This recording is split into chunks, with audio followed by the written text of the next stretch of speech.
I couldn't clear my NEET exam in the first attempt, and that was the point where everybody, almost everybody, started doubting me. Even I had a self doubt that I couldn't do anything, I couldn't clear my exam again. Felt so failed, but एक वो time था और एक आज का time है that I am sitting in front of you right here in my hostel room from my college, which is one of the top medical colleges of India. Hi, I'm Gunjan Nagpal, a third year MBBS student from VMMC and Safdarjung Hospital, New Delhi. So, this is one of my random videos where I'll share how my NEET journey was, what were the difficulties I faced as a NEET aspirant, and I had, and what sacrifices I did to be here, to be at this position and enjoy this life. How can you achieve this position with your hard work? तो सबसे पहले तो मैं ये बताना चाहती हूँ कि मैं ये नहीं बोलूँगी कि मैंने कुछ मेहनत नहीं की है या मेरा बहुत आसानी से हो गया है। ऑब्वियसली मुझे जब एक और अटेम्प्ट लेना पड़ा तो ये बात तो ज़ाहिर है कि आसान बिल्कुल नहीं था। एंड नीट एग्ज़ाम या कोई भी ऐसा कॉम्पिटिटिव एग्ज़ाम, ये हमारे बहुत सारे सेक्रीफाइसेस को डिमांड करता है। ऐसा नहीं कि हम सब चीज़ करके भी नीट कर सकते हैं, ऐसा भी होता है, बट कई कई पॉइंट्स पे हमें बहुत सारी चीज़ों का सेक्रीफाइस करना पड़ता है। तो actually I started taking coaching from standard 9th, तो 9th 10th NTSC state level exams and बहुत सारे ओलंपियाड्स, इन सब की तैयारी मैं हमेशा से करती थी। सो 9th 10th से मैंने कोचिंग स्टार्ट की। 11th में आके मैंने प्रॉपर नीट की तैयारी स्टार्ट की, 11th 12th। एंड जब मैं एग्ज़ाम सेंटर पे जा रही थी, एग्ज़ाम मतलब तब मेरे को था कि मेरा क्लियर हो जाएगा क्योंकि मैंने तैयारी की थी अपनी अच्छे से। बट जब मैं एग्ज़ाम सेंटर पे गई, मेरा नहीं हुआ अच्छा पेपर, और जब मैं बाहर आई, I was literally crying in front of my parents just after I took an exit from the exam hall. और उसके बाद मुझे कुछ समझ नहीं आया कि मैं क्या करूँ। I just felt so failed and मतलब कुछ रहा ही नहीं, जैसे आई हैव लॉस्ट एवरीथिंग, ऐसी फीलिंग आई। उसके बाद मतलब my parents try to motivate me, they try to soothe me, लेकिन कुछ ऐसा मेरे को समझ नहीं आ रहा था, कुछ कान तक नहीं पड़ रहा था मेरे, क्योंकि मेरे को ये था कि मेरा कैसे नहीं हुआ, मैंने इतनी मेहनत की थी। एंड लिटरली मैंने कोई भी फैमिली फंक्शन नहीं किया था मेरे फर्स्ट अटेम्प्ट के टाइम पे, कोई भी आउटिंग नहीं थी, कोई बार रेस्टोरेंट वेस्टोरेंट कहीं नहीं गई मैं। मतलब मेरा सिर्फ एक ही फोकस था कि मुझे पढ़ना है, जितना ज़्यादा हो सके मुझे पढ़ना है बस। तो मैंने सोचा कि मेरा अगर ऐसा है तो इससे ज़्यादा और मैं क्या कर सकती थी। मतलब मैंने अपनी तरफ से पूरा 100% दिया, इससे ज़्यादा मुझे और क्या देना चाहिए था। बट देन कोचिंग से मेरे टीचर्स का फ़ोन आने लगा मार्क्स पूछने के लिए कि एस्टिमेटेड मार्क्स कितने बन रहे हैं, पेपर कैसा गया। तो मैंने किसी का फ़ोन नहीं उठाया क्योंकि मेरे में हिम्मत ही नहीं हो रही थी कि मैं उनसे कैसे बात करूँ, मैं कैसे बताऊँ कि मेरा पेपर अच्छा गया ही नहीं है, क्योंकि सबको इतनी ज़्यादा उम्मीद थी मुझसे और मैंने मतलब बिल्कुल वैसा नहीं गया मेरा एग्ज़ाम। और ये मुझे एग्ज़ाम सेंटर पे ही पता चल गया था। बट देन आई रियलाइज्ड कि मेरा सपना यहाँ पे नहीं टूटा है अभी तक। मेरा सपना है कि मैं डॉक्टर बनूंगी, मुझे MBBS कॉलेज में जाके करनी है। और मतलब ऐसा पॉइंट था मेरी लाइफ में कि मैंने 6th क्लास से ही डिसाइड कर लिया था कि मैं कुछ डॉक्टर वाली फील्ड में ही जाऊंगी, क्योंकि मुझे बायो बहुत ज़्यादा पसंद थी, मुझे बहुत इंटरेस्ट था human life and human anatomy ये सब पढ़ने का।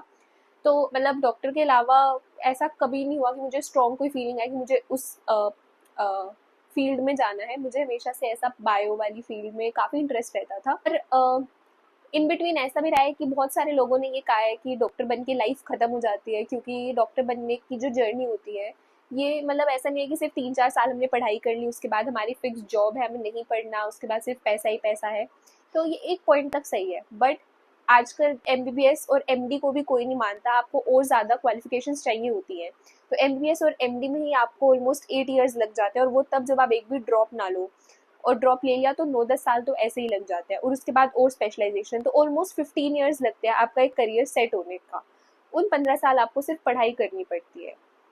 और मतलब उस टाइम मेरे को ये था कि कोई नहीं, मतलब अब सोचा है सपना तो पूरा तो करेंगे ही, जो होगा देखी जाएगी। I still chose that path, I still chose my dream कि मेरे को उस कॉलेज में जाना है।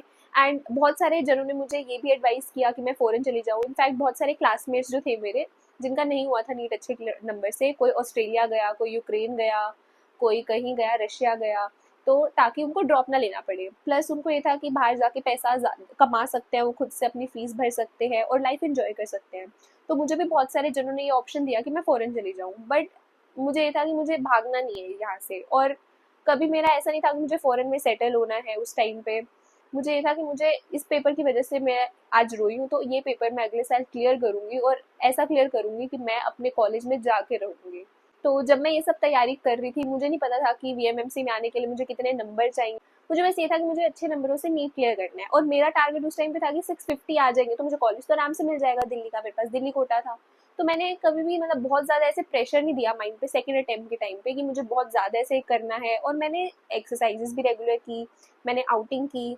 मतलब उस टाइम पे मैंने प्रेशर अपने दिमाग पे नहीं लिया, क्योंकि फर्स्ट अटेम्प्ट में मैं मेंटल प्रेशर नहीं झेल पाई थी, जिसकी वजह से मेरा बहुत सारा पेपर जो है वो खराब हो गया था और मेरे मार्क्स नहीं आए थे। तो फर्स्ट अटेम्प्ट में मेरे मार्क्स थे 569, जिससे मुझे कोई मेडिकल कॉलेज ना मिलता, और मिलता भी तो बहुत ऐसे कहीं मतलब जिसकी रैंकिंग बहुत कम होती। तो जब मैं सेकेंड अटेम्प्ट के लिए फिर से तैयार कर रही थी, तो ऐसा मुझे फील हुआ, सेल्फ डाउट वाली फीलिंग आई कि इस बार भी नहीं हुआ तो क्या होगा। एंड बट उस टाइम पे क्या होता था, मेरी टीचर्स मेरे कॉन्टैक्ट, मतलब मैं टीचर्स के कॉन्टैक्ट में रहती थी, मेरे पेरेंट्स के कॉन्टैक्ट में रहती थी, कि कुछ भी प्रॉब्लम आए छोटी से छोटी, मैं उन्हें जाके बताऊंगी कि मुझे ऐसा फील हो रहा है, ऐसा फील हो रहा है, इतने मार्क्स आ रहे हैं, इस बार कम आ रहे हैं, या पेपर क्लियर नहीं होगा। तो हर टाइम वो मुझे मोटिवेट करते थे।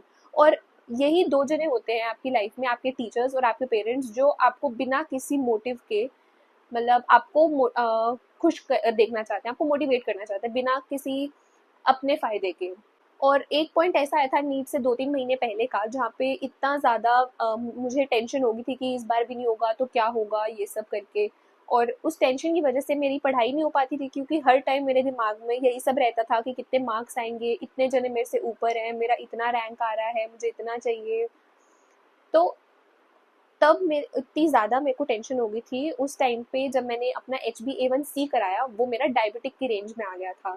तो मतलब जस्ट इमेजिन कि नीट के चक्कर में मैं डायबिटीज़ की तरफ जा रही थी।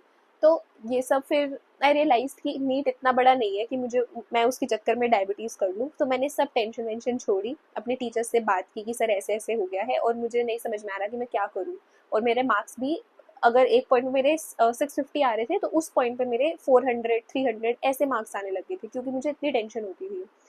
बट मैं वहाँ से उठ के मैंने फिर से कोशिश की कि अब मुझे जो भी है सो है, अब मुझे 2 महीने रह गए, जितना मैं दे सकती हूँ मैं दूंगी, हिम्मत नहीं हारूंगी।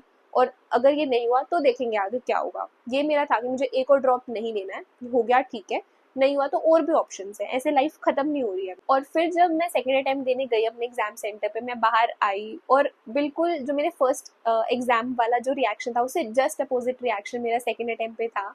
और ये देख के मेरे पेरेंट्स समझ गए थे कि इस बार का पेपर अच्छा हुआ है, नीट तो क्लियर हो ही गया अच्छे नंबर से। एंड उस टाइम पे मेरे पापा बार बार पूछे जा रहे थे, 650 नंबर तो आ जाएंगे ना, इतने नंबर 660 तो आ जाएंगे ना। और जैसे जैसे मैं अपने एग्जाम सेंटर पे गई, वहाँ पे सारे टीचर्स जैसे हमारा एक्सपेक्टेड स्कोर हम कैलकुलेट कर रहे थे, तो वहाँ मेरा स्कोर ऑलमोस्ट 705 बना था, जो उस टाइम के आंसर की के अकॉर्डिंग था। और उस टाइम रात के 10 बजे थे, मतलब 2 बजे हमारा पेपर स्टार्ट हुआ था, और 10 बजे तक बिना खाए पिए मैं एग्जाम सेंटर पे ही थी, अपने मार्क्स कैलकुलेट कर रही थी। और उसके बाद जाके जो मुझे शांति मिली है, और मतलब उस रात मैंने शायद कुछ खाया भी नहीं, और इतनी अच्छी नींद आई मुझे, क्योंकि सेकेंड टाइम से पहले मुझे इसी सेल्फ डाउट के चक्कर में नींद भी नहीं आती थी, और भूख वूख भी कम लगती थी। तो वो सब चीज़ें एक बारी जब ख़त्म हुई, तो नीट के बाद, नीट के दिन जो मुझे खुशी हुई 705 नंबर आने पे, वो किसी खुशी के बराबर नहीं थी। और मुझे इससे इतना बड़ा लाइफ का लेसन मिला कि आप कुछ भी चीज़ उठा लो, जब तक आप एंड तक उसका पीछा नहीं करोगे, एंड तक हिम्मत नहीं हारोगे, तब तक वो चीज़ आपको इतनी आसानी से नहीं मिलेगी। अगर उस चीज़ का रिजल्ट इतना बड़ा है ना, तो आपको जो मेहनत करनी है उस चीज़ को पाने के लिए, वो भी आपकी बहुत ज़्यादा मतलब उसमें हार्ड वर्क होना चाहिए, और बहुत सेक्रीफाइसेस उसमें लगेंगे, तो आपको देने पड़ेंगे। और दूसरा मुझे ये फील हुआ कि जैसा आप सोचते हो ना, वैसा यूनिवर्स में जैसी आप वाइब देते हो, वही आपको यूनिवर्स वापस देता है।